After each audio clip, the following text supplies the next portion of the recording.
नमो नमो हरि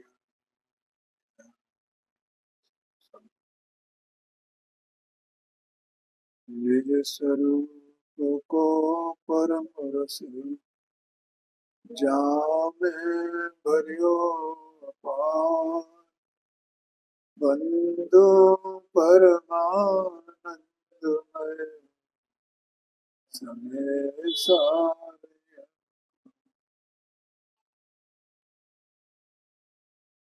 नाटक समय सा स्वाध्याय में चल रहा है। इसका अजीब द्वार है और 11 छंद अपन स्वाध्याय में इसके ले चुके हैं। 12वां छंद से अपन प्रारंभ कर रहे हैं। पहले इसको पढ़ते हैं। चेतन जीवय जीवय चेतन लक्षण भेद उभय पद न्यारे सम्यक दृष्टि उदोत विचक्षण भिन्न लखे लखि निरारे जे जग माया अनादि अखंडित मोह महामद के मतवारे जड़ चेतन एक कहे तिन की गिरट एक तरह मिटारे। देखो, जो जीव द्रव्य है, जीव वस्तु है, वो तो चेतन है। ठीक है भैया? कैसी है? हाँ, चेतन माने सर्वांग चेतना स्वभाव जिसका है, ऐसा द्रव्य है जीव। उसमें और कुछ नहीं है। देह मनवाणी ये बाहर की चीजें हैं और रागादिक का रागत भी उसका स्वरूप नहीं, स्वभाव नहीं। वो तो मात्र चेतन चेतन ऐसी वस्तु है। असंख्यात प्रदेशी है, देह प्रमाण है, बिल्कुल सत्स्वरूप वस्तु है। ऐसी ऐसा चेतन द्रव्य है। और अजीब अचेतन है। जो अजीब है वो यहाँ जीव और अजीब का स्वरूप बताया है। लक्षण भेद उभय पद न्यारे, उनका लक्षण भी न्यारा न्यारा है। समझ गए ना? देखो, अपन जब इसको पढ़ते हैं, सुनते हैं, समझते हैं, तो चूंकि अपन मिथ्या दृष्टि है, इसलिए अपने को जो शुद्ध चेतना स्वरूप वस्तु है वो अपने को ख्याल में नहीं।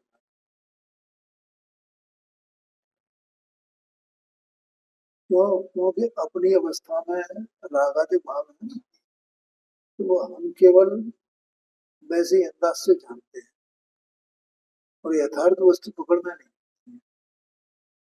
तो रागादि को मिलाकर भी हम देखते हैं, रागा से भिन्न नहीं देखते।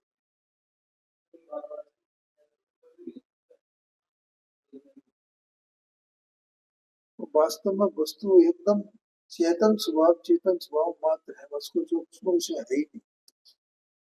जैसे स्फटिक मणि हो ना, तो उसमें लालिमा कालिमा दिखाई देती हो डाक के निमित्त से, तो लेकिन जो जौहरी है, जिसने वो देखा है, तो उसमें लालिमा कालिमा से क्रंच मात्र भी विचलित नहीं होता है, क्योंकि वो पूरा उसका निरावरण स्वरूप उसने देखा हुआ है। ये है, ऐसा ही है। इस काल में भी ऐसे ही है। ऐसी जो जीव ज्ञानी होते हैं, उन्हें रागादिक के काल में भी, श्वास भावरूप परमन के काल में भी आत्मा कैसा है, चेतना स्वभाव मात्र, ऐसा वे देखते हैं, उन्हें दिखाई देता है। ये समझ उसी चेतन बुद्धि की बात है यहाँ पर केवल। ठीक है? चेतन जीव अजीव अचेतन लक्षण भेद उभय पद ज्ञान। ठीक है, तो जब द्रव्य की और वस्तु की चर्चा आती है चेतन जी, तो उसमें रागादि भाव उसमें सम्मिलित भी नहीं करना चाहिए, वो होना ही नहीं चाहिए, क्योंकि रागादि उसका स्वरूप नहीं, स्वभाव नहीं है उसका। ऐसा आशय है भाई। बहुत मतलब इतना काल निकल गया जी को, बहुत मुश्किल है, कठिन बात।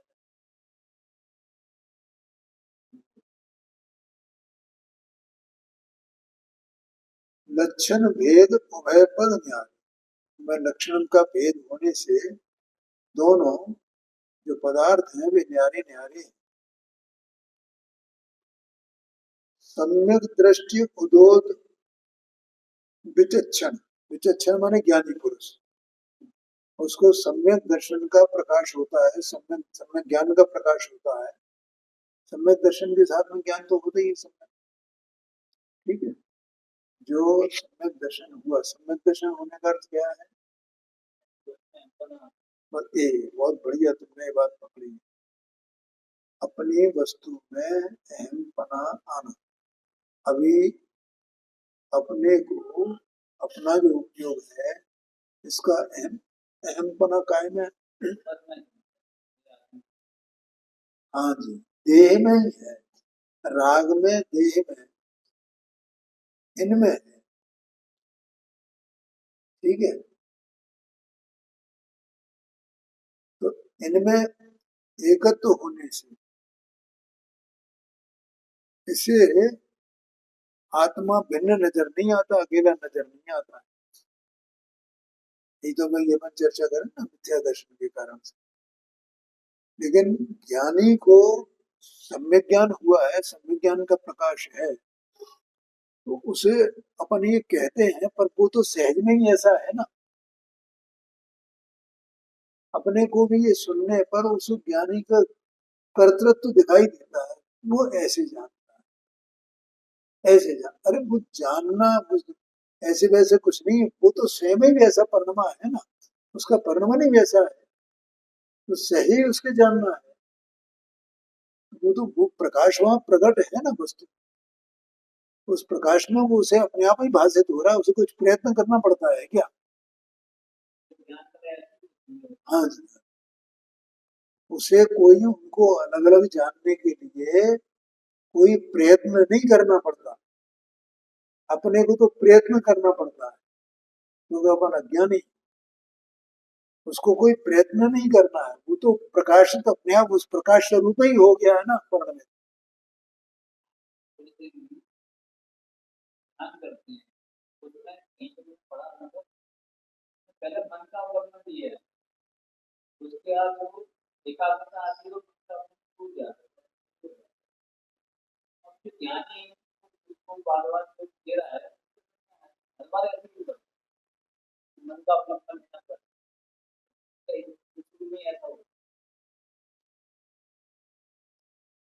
देखो, पढ़े नहीं,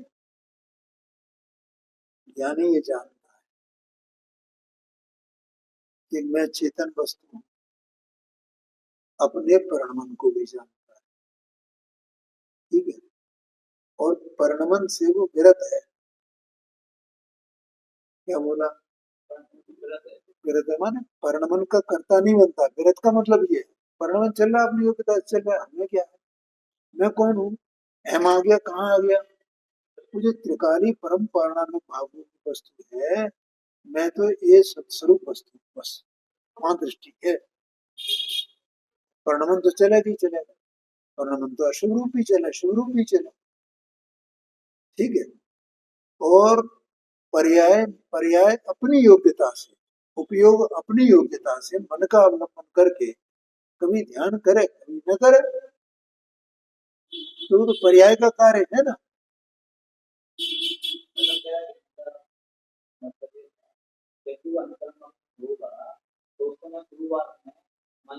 वो तो होता ही होता है, सहज में ही है, इसमें क्या है? अरे भाई, इसमें जानने की कोई बात ही नहीं है। क्यों नहीं है? अब समझ लो, जैसे तुम सुन रहे हो ना, तो तुम्हें उपयोग इधर लगाना पड़ेगा कान पे, तो नहीं है मैं कान पे उपयोग लगाऊं, तो फिर वो ज्ञानी उसका विचार करो तो फिर वो मन मन का अवलंबन दे, ऐसा है क्या? बस यही तो मैं बता रहा हूँ, वो पूर्णमन सहज चल रहा है ना, तुम्हारी रुचि है इसको सुनने की, तो उपयोग वहां कान पे लगा हुआ है, सुन रहा है। कोई विचार चल रहा है तो उसी काल में वो उपयोग मन का अवलंबन कर रहा है, अभी कर रहा है कि नहीं कर रहा है? नहीं तो बात समझ में कैसे आएगी?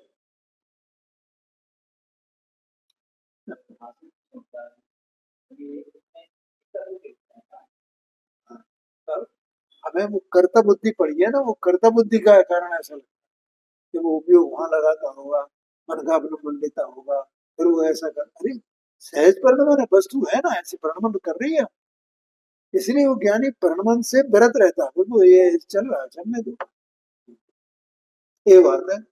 अब अपन परिणमन से विरत नहीं है, इसलिए अपन को कर्ता बुद्धि दिखाई दे, हमें द्रव्य दिखाई दे तो हमें परिणमन से विरत होना है। जैसे चले वैसे चले, इतना शानदार काम है ज्ञानी, कैसे वो विरत है परिणाम से, परिणमन चल रहा है उसका ज्ञाता है, विरत है का मतलब ये होगा, वो परिणमन का करता नहीं है कि मैं मन का अवलंबन करूंगा, मैं फलाना, ऐसा है ही नहीं। परिणाम हो रहे हैं उस समय ज्ञात नहीं कहता है। हाँ जी, तो मैं एक जगह बैठ गया ना वो आकर के कि मैं तो ये बैठा हूँ बस, अब क्या करना है, तो कुछ करना ही नहीं है, तो जो हो रहा है उसे जानो, चाहे अपने में हो चाहे बाहर हुए, मैं तो ज्ञाता हो गया ना, बस खत्म बात। यह आशय है कि अपन ये, जैसे अपने को ये पता है कि हमारे मत ज्ञान श्रुत ज्ञान दो है, तो अपने को ये करना पड़ता है कि अपने ये मत ज्ञान से जाने, आप श्रुत ज्ञान से जाने, तो उपयोग अपनी योग्यता से मत ज्ञान श्रुत ज्ञान को परिणमित होता है ना, तो ऐसे ही अपनी योग्यता से जिस इंद्रिय का अवलंबन लेना हो वो ले लेता है, मन का अवलंबन लेना हो मन का अवलंबन ले लेता है,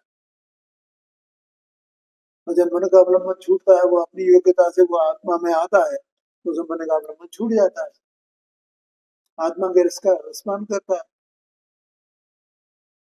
सहज, उस समय भी वो ज्ञाता ही है, चाहे आत्मा का रसपान करे आत्मा में आवे, चाहे वो मन का अवलंबन लेकर के करे, चाहे वो शास्त्र पढ़े, कुछ भी करे, इसमें क्या है, देह तो बाहर है ना उसको, तो देह तो देह में पड़ना ही है, अपने को कुछ है ही नहीं ना, ऐसा जानता है अज्ञानी, वो अपने को देह को पकड़ के बैठा होता है,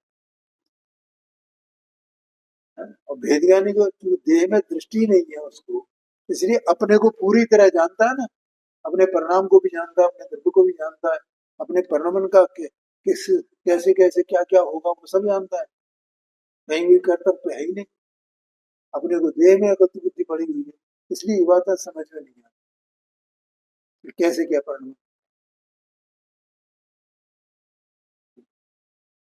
ये बात है। देखो मैंने एक दो बार पहले ये बात बताई है कि जैसे अभी मत ज्ञान श्रुत ज्ञान का मैंने कहा ना, ऐसी कोई तीन ज्ञान का धारी है, वो महावीर स्वामी भगवान की वो दिव्य ज्योति नहीं खिली है, तो उसका वो इंद्र का अवैध ज्ञान उपयोग काम नहीं किया ना, उसने नहीं किया, नहीं किया, इसमें क्या है?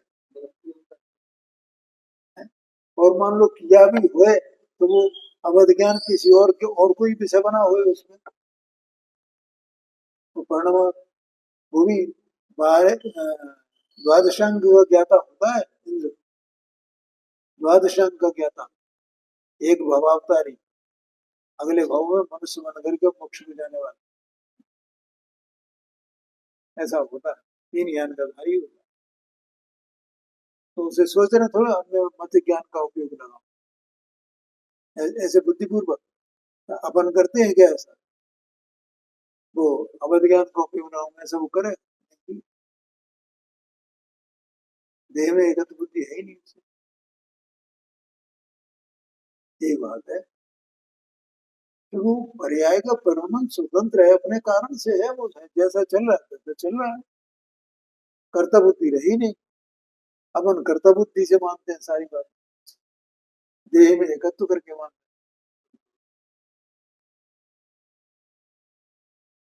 हैं, ये बात है। ठीक है, तो सम्यक दृष्टि उदोत विचक्षण भिन्न लख है, जीव और अजीव को बस भिन्न भिन्न देखता है, भिन्न लख है, लख के निर्वाण है। ठीक है, और वो निर्णय हो उसका, जीव कौन है और अजीव कौन है।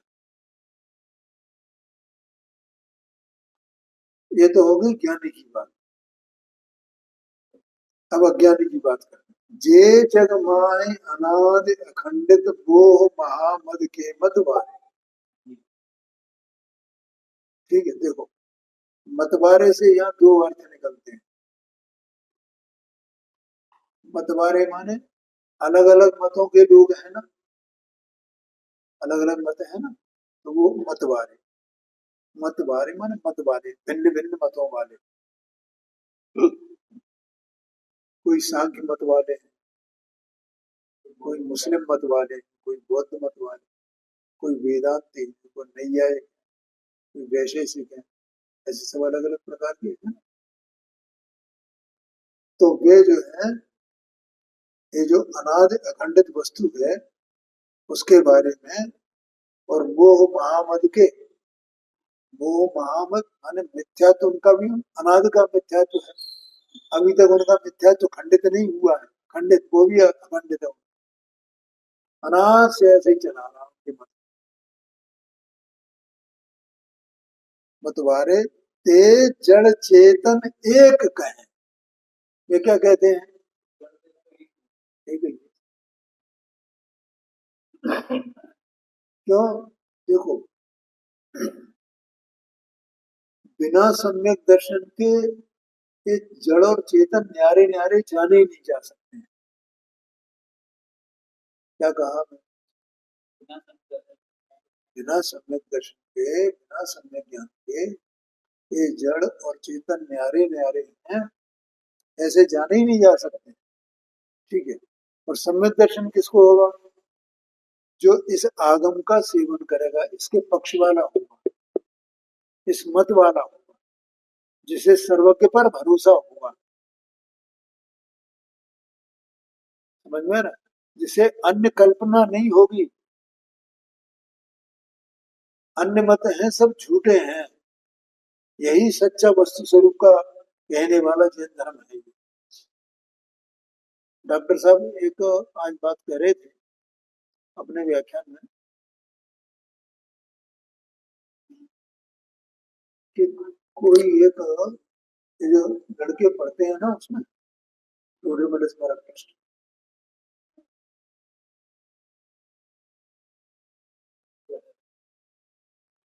टोडरमल स्मारक ट्रस्ट में लड़के पढ़ते हैं, तो इनको दूसरे सब्जेक्ट भी पढ़ते हैं ना, व्याकरण वगैरह है, संस्कृत का व्याकरण है, हिंदी का व्याकरण, तो उन सब्जेक्ट्स को पढ़ाने वाले अ, दूसरे मत वाले जो वो हैं विद्वान लोग, वे वहां आते हैं या बच्चे उनके पास जाते हैं, जैसा भी हो, लेकिन इनका संबंध तो है ही, ये अपने बच्चों को उनसे पढ़वाते हैं, तो ये उनकी फीस वगैरह भी भरते हैं। तो अब क्या है कि जैसे मान लो ये ग्रंथ है, या मानो प्रवचन सार जी है, तो उसको भी पढ़ाएंगे, तो उसको तो संस्कृत में दिया है, तो उनको संस्कृत पढ़ाएंगे, संस्कृत की बातें बताएंगे। तो वो ये कह रहे थे, कोई एक विद्वान उस मत वाले थे, तो वो ये कहते थे कि वास्तव में सच्चा धर्म तो ये जैन धर्म, मतलब वो खुद उसको फॉलो नहीं कर रहे, खुद उसके अनुयायी नहीं है, लेकिन वे ये कहते हैं कि सच्चा धर्म तो यही, और कोई धर्म सच्चा नहीं। इतनी बड़ी बात है, छोटी मोटी बात नहीं है। हाँ जी, हाँ। लेकिन क्या है कि पक्षपात के कारण से तो यहाँ बहुत मुश्किल हो जाता है। अब देखो, मैं देखता हूँ पांडे जी को 14 साल हो गए यहाँ आते हैं, लेकिन तो भी अंदर में ये कहते हैं ये सच्ची बात है, ये सच्ची बात है, सच्ची बात है। लेकिन पक्ष उधर का पड़ा हुआ। अब मैं वो उसको निंदा की दृष्टि से नहीं कह रहा हूँ, वो जीव की योग्यता ही वैसी है ना। क्या कहा? धर्म वस्तु है ना, उसकी वैसी योग्यता है, उसे वही पक्ष स्वीकार है, ये पक्ष ही नहीं आया उसको। आने की योग्यता नहीं है तो नहीं आएगा। कोई निंदा और प्रशंसा की बात नहीं है, ऐसा आशय नहीं आ पाया पक्ष। और सच्चाई लगती है कि हाँ ऐसा ही है।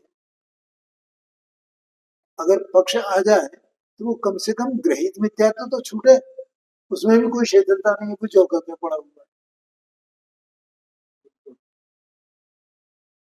इससे मुझे लगता है उन्हें इसका पक्ष भी नहीं आया। कोई कुंभ में नहाने जाना, फलाना करना, ये करना, वो करना, सब रामायण का ये पाठ करना कराना, माताओं के उसमें जाना आना। हाँ जी, हाँ जी, हाँ जी। दूर के जाते अपने दादा थे पंडित धनलाल जी साहब, तो बाई थी, है, तो वे उनके संग में रहती थी ना। पंडित जी कहीं बाहर जाते तो उनके साथ में जाना आना बस देता, फिर को जीवन भर उन्होंने ऐसा। लेकिन ग्रहित मिथ्या तो उनका कूट कूट के भरा था पूरा, ये समझ। और पंडित जी साहब को बिल्कुल भी नहीं था।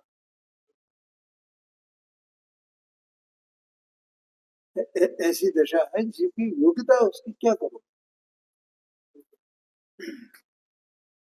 तो यहाँ ये कह रहे हैं, जे जग माए अनादि खंडित मोह महामद के मत बारे, ते जड़ चेतन एक कहें, तिनकी फिर टेक टरे नहीं डारे। देखो लिखा लिखा लिखा, उनकी जो टेक है माने आदत है ग्रहित मिथ्यात्व वाली, वो छूटती नहीं है, नहीं टलती है। मैंने इसलिए बताया ना, कभी वस्तु की योग्यता क्या करोगे आप। हमें कुछ निंदा प्रशंसा की बात नहीं है, तो उसकी होना रही है ऐसे, कोई क्या करे उसको। और वो मतलब स्वाध्याय भी करते हैं, गुरुदेव सिंह के लोग बोल भी लेकर के आते हैं, कई बार व्याख्यान करते हैं ना उन पर। इसका मतलब उन्हें लगता तो है, अच्छा लगता है। हाँ, ये अगर रुचि नहीं होगी तो 6 किलोमीटर से कौन आएगा जाएगा। हाँ, हाँ जी, हाँ। और इतने नहीं, यहाँ दान वगैरह भी करते हैं। देखो इसका अर्थ दिया है 63 पेज पर है, ऊपर अर्थ दिया है, जीव चैतन्य है, अजीब जड़ है।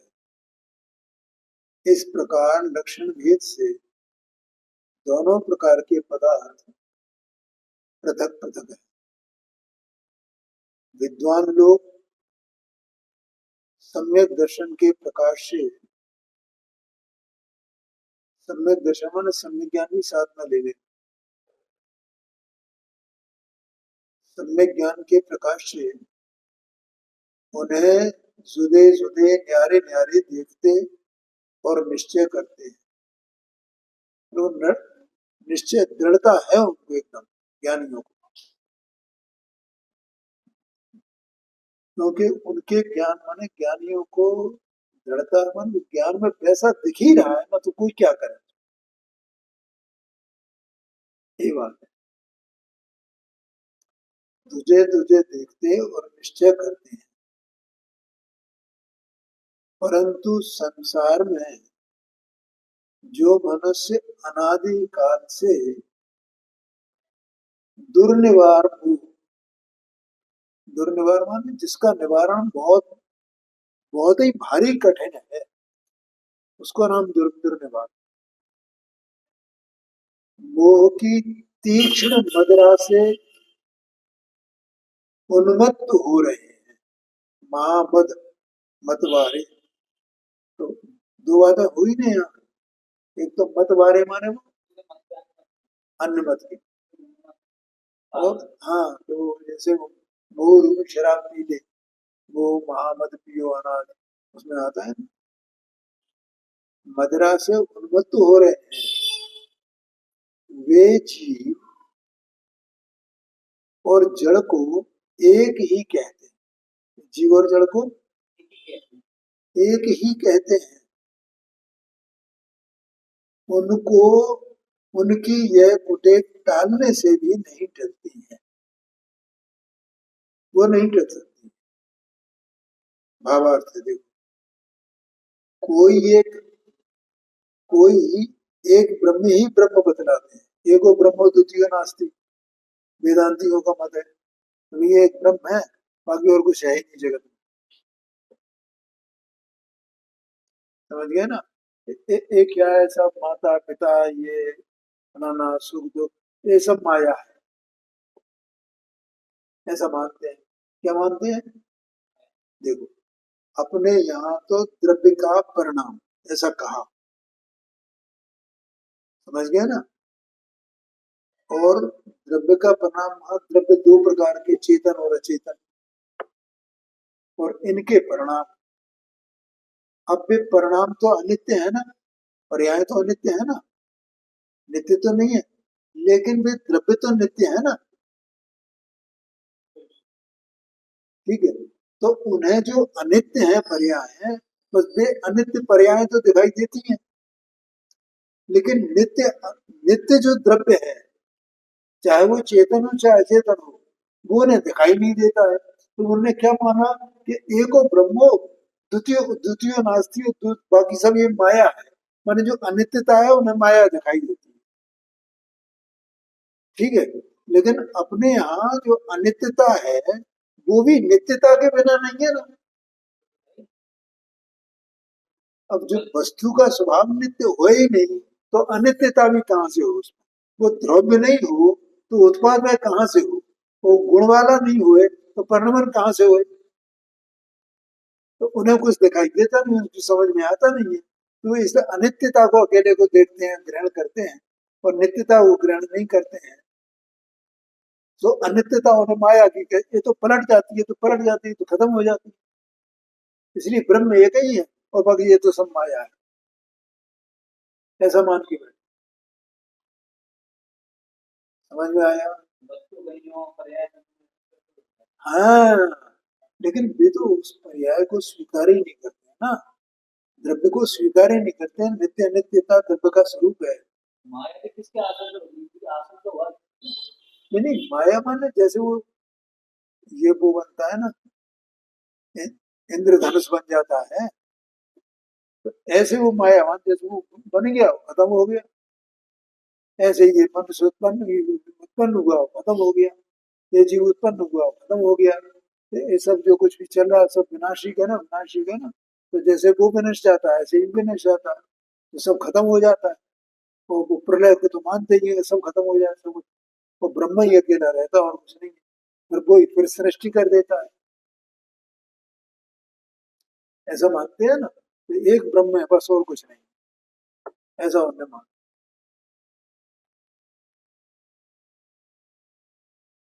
तो कोई एक ब्रह्म ही को ब्रह्म बतलाते हैं, कोई जीव को अंगुष्ठ प्रमाण माने अंगूठे प्रमाण, अंगूठा होता है ना, इसको अंगुष्ठ कहते हैं। कोई तंदुल प्रमाण माने चावल के बराबर। ये सब अलग अलग मत वाले हैं। और कोई मूर्तिक ही कहते हैं, वो तो रूपी ही है, ऐसा कहते हैं। तो इस पद्य में उन सब की अज्ञानता बतलाई।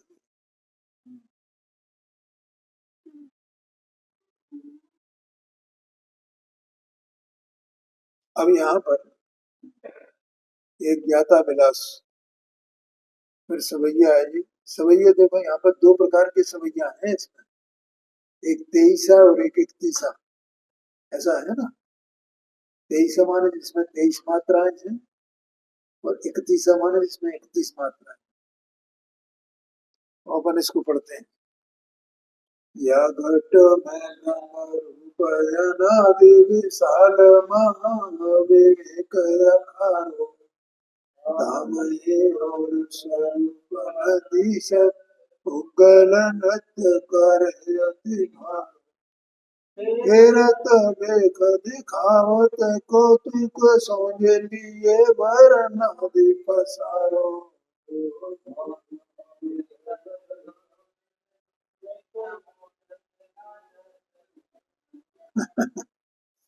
क्या बात है, वाह।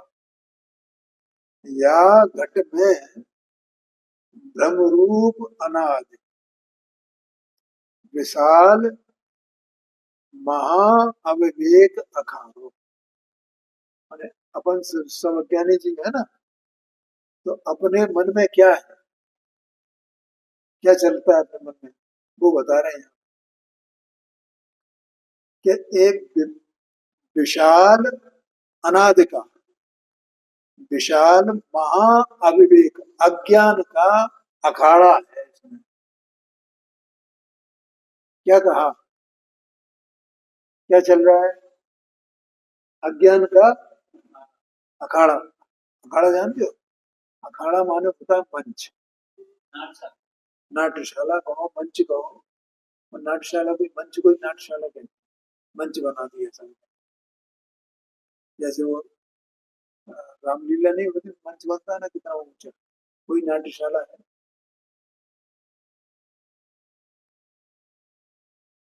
अब इस जीव को क्या दिखाई देता है,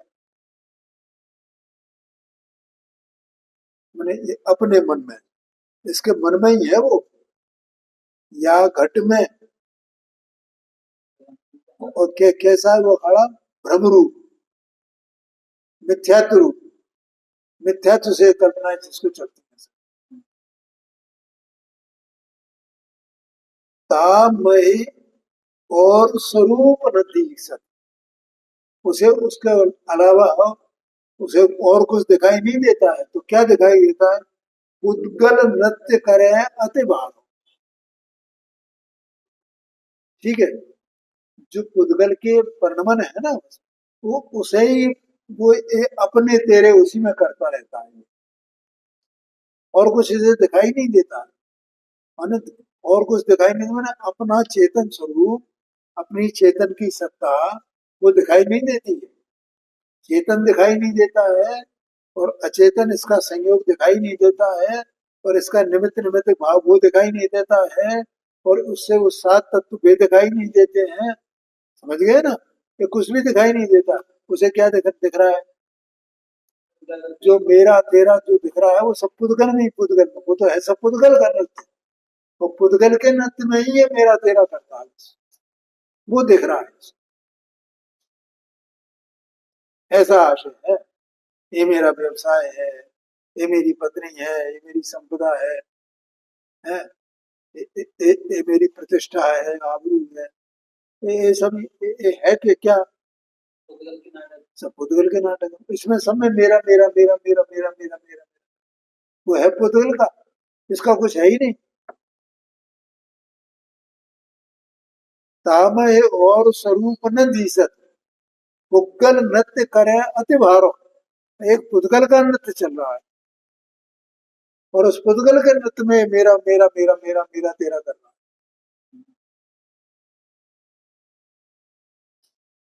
बोलो समझ में आया। अपन अखबार पढ़ते हैं ना, इसमें इतनी खबरें आती है ना, क्या है, इतनी घटनाएं, कैसी कैसी घटनाएं घटती हैं।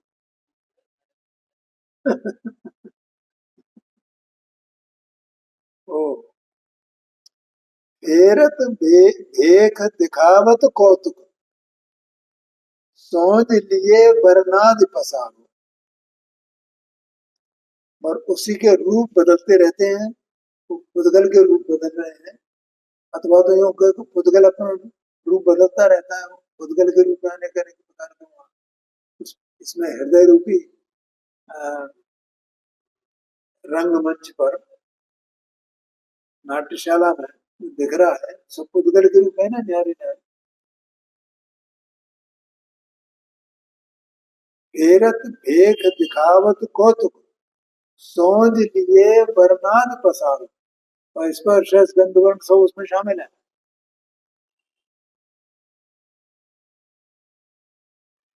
मोह सो भिन्न जुदो जड़ सो, जिन मूरत नाटक देखन हारो। और ये नाटक को देख कौन रहा है? आप स्वयं, आत्मा स्वयं देख रहा है, और उसमें मेरा तेरा कर रहा है। ठीक है, देखने वाला तो यही है। और देखना मानो उसका जो देखना है, जो चैतन्य है ना, वही तो देखना जानना है ना, तो स्वभाव वो मोह से और जड़ता से रहित है ना, वो देखने वाला। लेकिन ये ऐसा नहीं देखता है। ठीक है। और ज्ञानी उसको केवल ये देखता है कि ये सब पुद्गल का नाटक है, इसमें मेरा कुछ नहीं है। अज्ञानी उसी में अपनापन करता है। इतना अंतर है ज्ञानी और अज्ञानी। ज्ञानी तो उसको देखता है ये सब पुद्गल का नाटक, और अज्ञानी उस पुद्गल के नाटक में मेरा फेरा करता है। ऐसा आशय।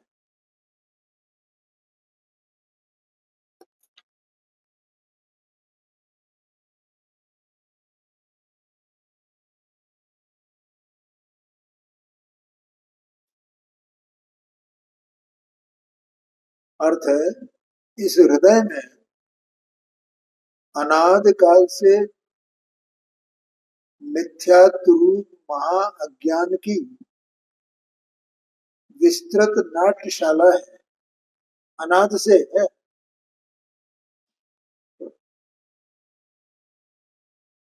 उसमें और कोई शुद्ध स्वरूप नहीं दिखता। केवल एक पुद्गल ही बड़ा भारी नाच रहा है। वह अनेक रूप पलटता है और रूप आदि विस्तार करके नाना कौतुक दिखाता है। अभी सुबह अपनी चर्चा चल रही थी ना, तो अपन ने पूछा था कि ये क्या है, या ये क्या है। सब सुबह ये चर्चा चली ना, ये क्या है, ये क्या है, तो क्या है, ये सब पुद्गल है। सब पुद्गल है। यहाँ तक कि अपनी प्रतिष्ठा, संपदा, ये सब क्या है? सब पुद्गल है ना। वे संयोग सब आ रहे हैं, जा रहे हैं, किसका रूप है ये? सब पुद्गल का। उनमें चेतन का क्या है? नहीं नहीं, मैंने जानना तो चेतन का है, वो तो चेतन में है। चेतन में ही जानना हो रहा है। लेकिन उससे उसका क्या संबंध है? जो भी संयोग आ रहे हैं, जा रहे हैं, स्त्री है, पुत्र है, परिवार है। ठीक है। परिवार का संयोग है, परिवार का वियोग है, ये सब इसमें चेतन का क्या है? संपदा बढ़ गई तो, निर्धनता हो गई तो, चोरी हो गई, डकैती बढ़ गई तो, रोग हो गया तो, क्या हो गया? सब पुद्गल का परिणमन चल रहा है ना, सबका सब। सब संयोगों का आना जाना उनकी योग्यता से है ना। इसमें चेतन वस्तु का क्या है? तो चेतन मात्र वस्तु है।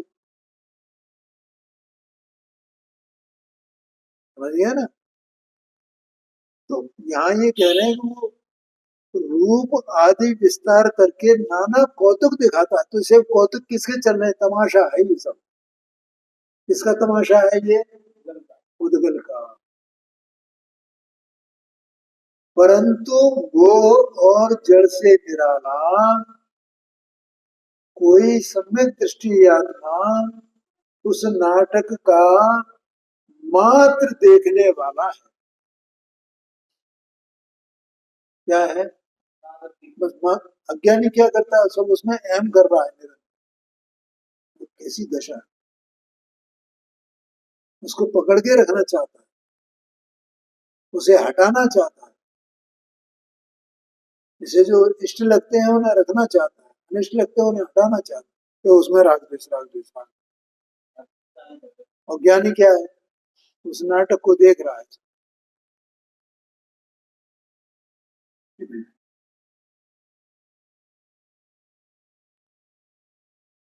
अब यहाँ ये इसका अंतिम छंद है इस अधिकार का भी, और अपना भी आज ये देखो, ये सवैया एक तीसरा है, दूसरे प्रकार का सवैया। इसको पाठ इसका पाठ करते हैं।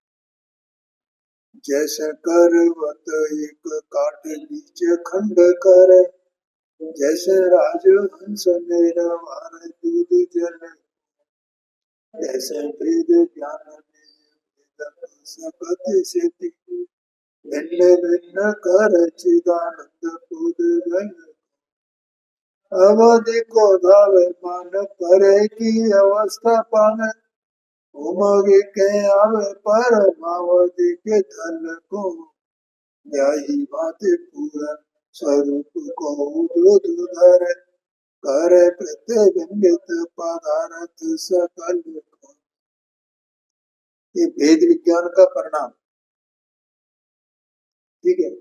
जिस जीव ने जीव और अजीव का भेद ज्ञान किया और भेद ज्ञान पूर्वक सम्यक दर्शन प्राप्त किया, तो उसको क्या होता है, उससे लाभ क्या होता है, वो यहाँ बता रहे। जैसे करवत एक काट बीच खंड करे, करवत माने आरा जो होता है ना, आरा, आरा मशीन नहीं होती, तो आरा होता, तो आरा क्या करता है, एक लकड़ी, काट माने लकड़ी, तो वहां चलते रहते हैं ना, आरे चलते रहते हैं। आजकल तो बिजली का काम हो गया है, लगा दिया, और पहले मैनुअली करते थे उनको हाथ पैरों से। तो उसको दो दो टुकड़े कर देता है बीच में से। एक तो ये उदाहरण लिया। दूसरा हंस का, जैसे राजहंस निर्वार है दूध जल, जैसे दूध और जल को न्यारा न्यारा कर देता है, दूध दूध पी लेता है और पानी पानी रह जाता है। तैसे भेद ज्ञान निज भेदक सकत सेती, इसी तरह से भेद ज्ञान अपने भेदक, उसकी जो भेदक शक्ति है, उससे भिन्न भिन्न करे चिदानंद पुद्गल को, अपना चैतन्य आत्मा और पुद्गल, जीव और अजीव दोनों को भिन्न भिन्न कर लेता है। ए मैं और बाकी सब ये अजीव, अचेतन, पुद्गल, ऐसा ज्ञान करता है। उस ज्ञान का नाम भेद ज्ञान है। जो ज्ञान इस प्रकार से अपनी ताकत से ऐसा जानता है, उस ज्ञान का नाम भेद ज्ञान है। शास्त्र में पढ़ करके नहीं, इसलिए भेद ज्ञान का नाम लिया है। अगर शास्त्र ज्ञान से हो सकता था ना, तो शास्त्र ज्ञान लिखते, उसका नाम भेद ज्ञान नहीं करते। समझ गया ना? शास्त्र ज्ञान से भेद ज्ञान हो जाएगा क्या? कभी नहीं होता। ज्ञान तो आत्मा का भाव है, वही आत्मा का भाव ज्ञान जब दोनों को भिन्न भिन्न जानता है, तो उसका नाम, उस ज्ञान का नाम तो भेद ज्ञान है। ये मैं, ये अन्य, दूसरा बस।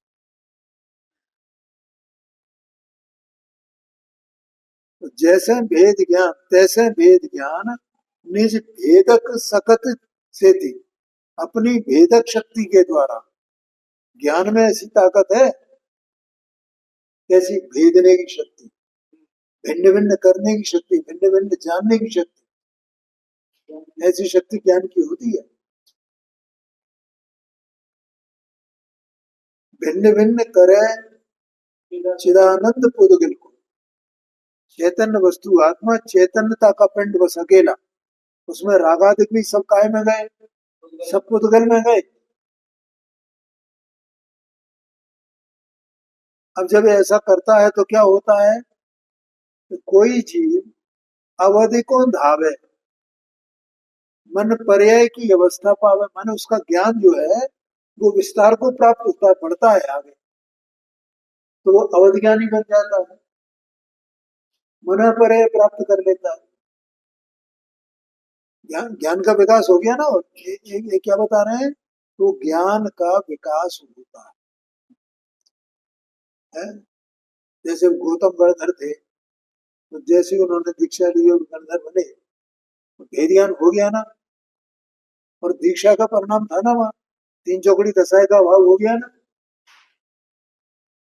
तो ऐसी वो ज्ञान प्रकट हो गया ना, तो अब वो तुरंत उन्हें क्या हुआ, तो ज्ञान अपने आप हो गया ना, वो अवध ज्ञान रूप में पड़ेगा है। और दीपावली के दिन सुबह भगवान महावीर स्वामी का निर्माण हुआ, और शाम को उनको केवल ज्ञान हो गया। उनको क्या हुआ, केवल ज्ञान हो गया उनको। तो ये यहाँ लिख रहे हैं, मन पर्याय की अवस्था पावे, उमग के आवे परमावध के थल को। माने जो अवध ज्ञान है ना, वो तीन प्रकार का होता है। एक तो सामान्य अवध ज्ञान होता है, एक सर्वावधि होता है, सर्व अवधि, और एक परमावधि ज्ञान होता है। अवधि में परमावधि, तो परमावधि को 11वें 12वें वर्ष स्थान वालों को होता है, 12वें वर्ष स्थान। परमावधि के थल को, उसके स्थान पे पहुंच जाता है। या ही भांत पूर्ण स्वरूप को उद्योत करे। और इसी प्रकार से बढ़ते बढ़ते उसके ज्ञान की पूर्णता हो जाती है। पूर्णता हो जाती है माने केवल ज्ञान हो जाता है, ऐसा है। करे प्रतिबिंबित पदार्थ सकल को, सकल द्रव्य के गुण अनंत पर जाए अनंता, जाने एक है काल। केवल ज्ञान हो जाता है, सारे पदार्थों को वो एक साथ जानता है, प्रतिबिंबित करता है, ऐसा आशय। देखो इसका अर्थ पढ़ते हैं अपन। जिस प्रकार आरा काष्ठ के दो खंड कर देता है, अथवा जिस प्रकार राजहंस शीर नीट का पृथक्करण कर देता है, उसी प्रकार भेद विज्ञान अपनी भेदक शक्ति से जीव और पुद्गल को जुदा जुदा करता है, माने जानता है। पश्चात यह भेद विज्ञान उन्नति करते करते अवध ज्ञान, मना परे ज्ञान और परमावधि ज्ञान की अवस्था को प्राप्त होता है, और इस रीति से वृद्धि करके पूर्ण स्वरूप का प्रकाश अर्थात केवल ज्ञान स्वरूप हो जाता है, जिसमें लोक अलोक के संपूर्ण पदार्थ प्रतिबिंबित होते हैं। बस ये उसकी विकास यात्रा बता दी सम्यक दृष्टि। ठीक है, अब उसमें वक्त कितना भी लग जाए, भाव कितने भी लग जाए, लेकिन एक बार सम्यक दर्शन हो गया तो इस दशा पूर्णता को प्राप्त कर लेता है, और ये संसार छूट जाता है, और अनंत आनंद में वो रहता है। या